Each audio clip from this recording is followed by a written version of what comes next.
Right now, the entire world is talking about how the US Air Force entered Venezuela. US fighter jets openly flew around the Venezuelan capital. Not a single American pilot was killed. Not a single US Air Force jet was shot down. The president of Venezuela was captured and brought straight to the United States. If you look at what's happening today, he is being paraded across the US. There are many videos coming out showing Nicolás Maduro and his wife being taken to different places across America. Now, in the middle of all this, the US Defense Secretary, Pete Hegseth, actually let's not call him Defense Secretary anymore. At this point, he's practically a war minister. He recently gave a statement. He said that what the US carried out in Caracas, the capital of Venezuela, after seeing this, China and Russia will never dare to test the United States. And specifically, Pete Hegseth targeted Russian air defense systems. He said it appears that Russia's air defense systems completely failed. Let me tell you this, Venezuela had 2 batteries of the S-300 air defense system, which are at least 25, maybe 30 years old. This S-300, an extremely old version of the S-400 that countries like India use today, this was what Venezuela was relying on. And since US F-35 fighter jets and F-22 Raptors easily bypassed this air defense system, Pete Hegseth specifically mentioned Russian air defense systems and said they failed to stop the US Air Force in any way. Look at this clip. And then we saw 3 nights ago in downtown Caracas in Venezuela, as nearly 200 of our greatest Americans went downtown in Caracas. Seems those Russian air defenses didn't quite work so well, did they? Downtown Caracas, and grabbed an indicted individual wanted by American justice in support of law enforcement without a single American killed.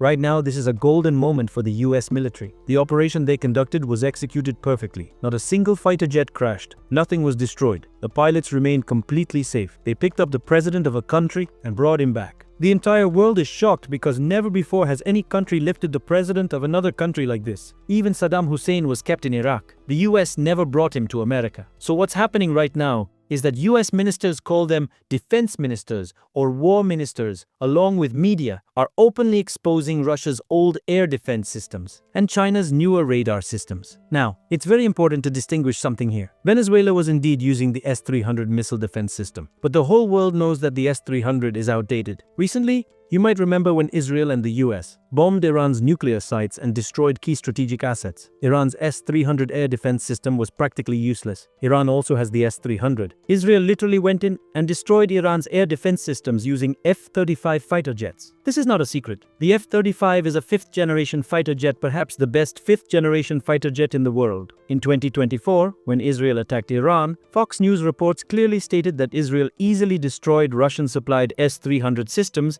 using F-35 fighter jet. So this is not surprising. Israel has already done this. In Venezuela's case, reports suggest the US didn't destroy the air defense system. What US did instead was create massive sonic booms using F-35S and F-22 Raptors, overwhelming the air defense systems and causing panic. Then Chinook helicopters arrived. Delta Force soldiers landed, captured Maduro, and flew straight back to the US. It was a very good plan. It worked flawlessly. But here's the thing. The US doesn't really have anything new to show on this front. Israel has already demonstrated the destruction of S-300 systems using US military equipment.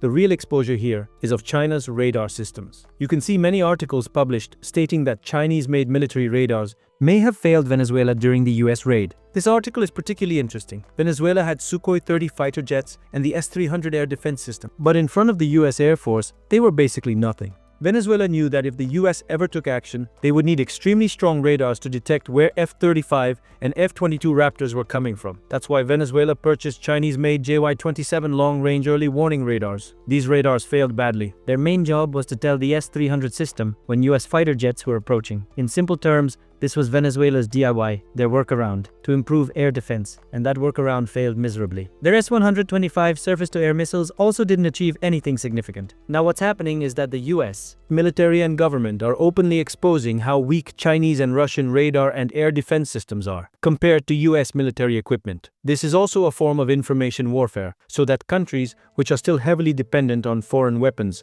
start thinking, yes, American equipment is expensive, but maybe we should buy it instead of Russian equipment. excitement. But honestly, if you ask me, the real test of the F-35 or even the F-22 will be against the S-400 or S-500 systems. Destroying the S-300 is nothing new, it's been done before, many times. When there's such a massive technology gap when your fighter jet is several generations ahead, it will obviously outperform. In the coming years, we may see the biggest matchup of all, S-400 versus F-35. If China attacks Taiwan, this could happen because China possesses the S-400 system. In that case, US F-35 fighter jets and China's S-400 would face each other directly. In the Russia-Ukraine war, the chances of this are low. The US hasn't used F-35 fighter jets directly against Russia yet, but perhaps that could happen in the future as well. So my view is that the real test of US military technology is still ahead. A lot is yet to happen. Now the big question is, what happens to Venezuela? As you know, Venezuela now has a new president, Rodriguez. You can see her photo here. She is the new president of Venezuela. The Venezuelan military is still standing, and they claim they will defend the country's sovereignty. Several reports suggest that Rodriguez is likely to agree to most US demands. She has no real plan to fight the United States. Of course, as president, she will say things like, Venezuela's sovereignty comes first, our military is ready, our soldiers are brave. She has to say these things. But when it comes to the main demand of US, oil companies extracting Venezuelan oil, selling it,